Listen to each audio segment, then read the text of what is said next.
bien connu.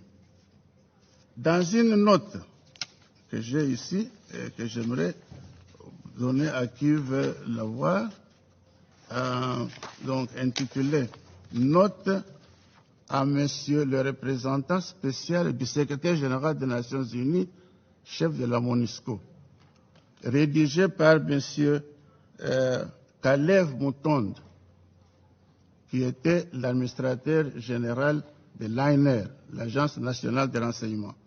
Donc, transmission de la liste des commandants assimilés et hommes de troupes du M23 non éligibles à l'intégration au sein des FARDC. Donc, on dit ici que nos services se font l'impérieux devoir de vous transmettre la liste de 78 commandants assimilés et hommes de troupes du M23 sur un total exprimé à plus de 1700 personnes non éligibles à l'intégration au sein de FARDC, élaboré à la demande du ministre ougandais de la Défense, le docteur Crispus Kiyonga, à l'issue des séances de travail qu'il a présidées avec une délégation de M23 le 11 et 12 septembre 2013 à Mbarara, en Ouganda. Qu'est-ce que ce rapport nous renseigne? 78 commandants, les plus gradés, des généraux, de colonels, de lieutenants-colonels et de majors. Sur les 78, il n'y a qu'un seul capitaine. Tous les autres sont des officiers supérieurs. Aucun d'eux n'est congolais. Ils sont tous des Rwandais. Qui ont été enrôlés dans l'armée de M. Kagame, le Front patriotique rwandais, quand il a commencé sa guerre contre le régime Habyarimana en 1990.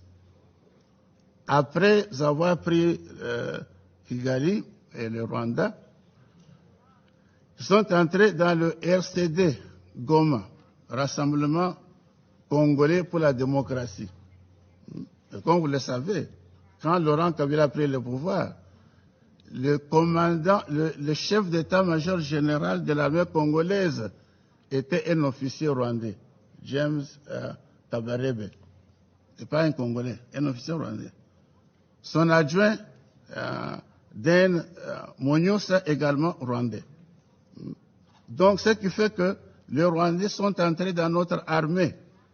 J'ai entendu ici quelqu'un dire que le Congo a la première responsabilité de protéger ses frontières et de protéger sa population. D'accord, nous sommes d'accord. Mais qui nous a dit d'intégrer des Rwandais dans notre armée? Cette même communauté internationale. Chaque fois qu'il y a une petite rébellion, on dit « Ah, il faut négocier ». Et puis en négociant, vous devez inclure les gens dans l'armée. Et ce monde venait avec leur rang autoprogrammé. Tout le monde vient, moi je suis général, moi je suis colonel, moi je suis major. On leur donne ce poste. Ils n'ont jamais une formation militaire qui justifie ces rangs-là. Mais c'est comme ça. Alors nous avons une armée qui est infiltrée. Comment voulez-vous que cette armée soit capable de vraiment protéger la population? Parce que c'est une armée qui travaille non seulement pour notre pays, mais il y a des éléments qui sont là, travaillant pour l'autre côté. Voilà donc le problème qui est très important et qu'on doit analyser et qu'on doit adresser. Dans une note, donc je parlais de note de Kalev Bouton, de l'agence de renseignement. Cette note est disponible. Si vous voulez la voir, je ne suis que très heureux de vous le donner. Donc,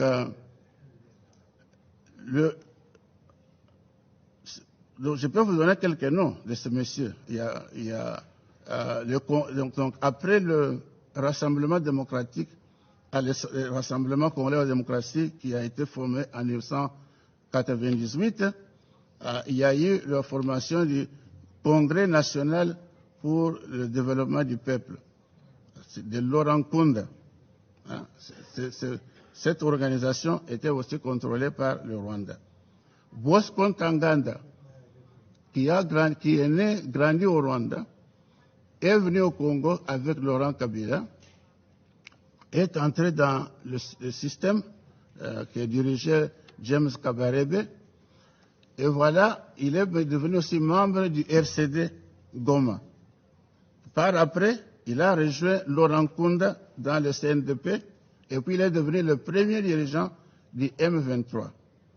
Son